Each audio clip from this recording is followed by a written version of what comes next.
Je vais d'abord me présenter. Je suis Marie-Christine Lemardeley. Je suis élue au Conseil de Paris et adjointe à la maire de Paris, chargée de l'enseignement supérieur, de la recherche et de la vie étudiante. But now I'm going to switch to English because I think it's probably a better way to get in touch with you. Even though I'm not supposed to speak English as deputy mayor in France. So I'm very happy on behalf of Mayor Anne Hidalgo to welcome you here in Hotel de Ville for your 14th annual INRICH workshop. It was quite natural for us to welcome you here, to welcome this event in Paris, because Paris, the city of Paris, is very deeply committed to defending children's rights. Children represent 20% of our population. It's our responsibility to make these 400,000 Parisians safe and to ensure that their development goes well. I'm not talking about happiness. This is beyond our reach, of course.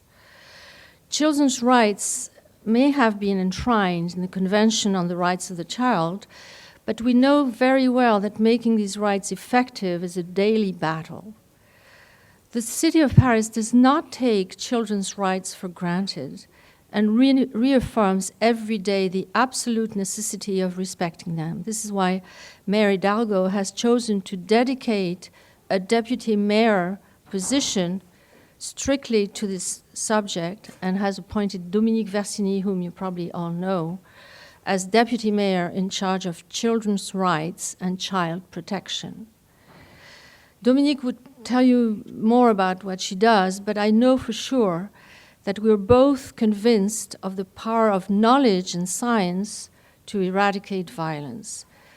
That is why the Children Protection Mission involves training 30 young people who are traveling around the Parisian districts, meeting children in schools and sports facilities to disseminate and pass on their knowledge about children's rights.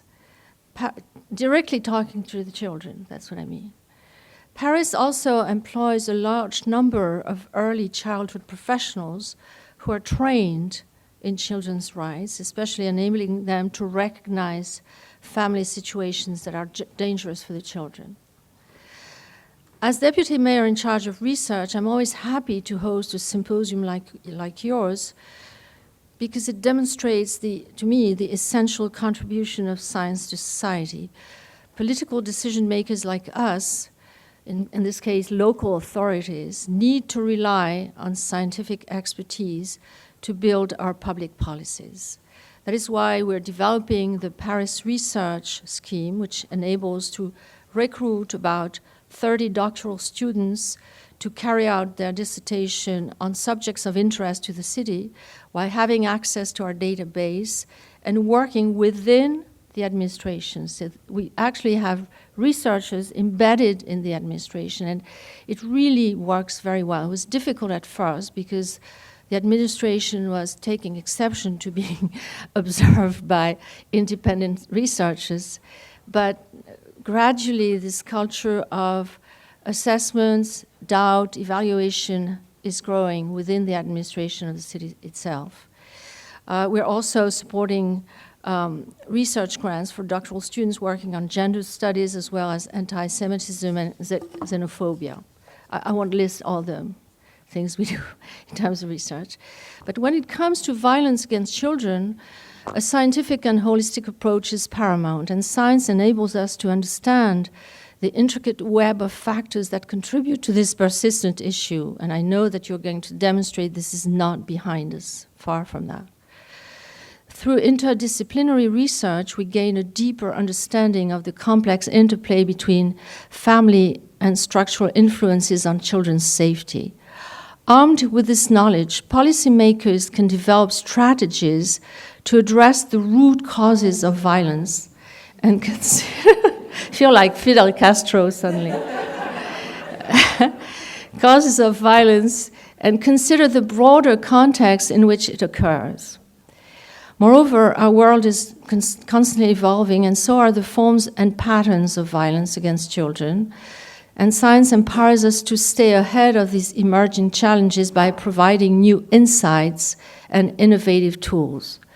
I saw that the subject of cyberstalking, a new form of violence that also affects children, was going to be addressed during your conference. And the City of Paris, very attentive to the diverse effects of screen exposure, has supported the construction of a building, La Maison de Marion, a building dedicated to welcome children and families who are the victims of harassment and cyberbullying. It was inaugurated in November 2021. The center is located in the 13th arrondissement in Paris. It organizes public conferences and workshops in schools to raise awareness about bullying and cyberbullying.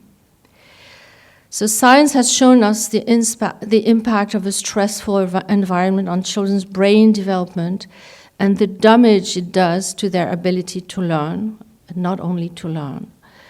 Tackling the various types of violence suffered by children is therefore as much a duty of humanity as it is an issue for the future.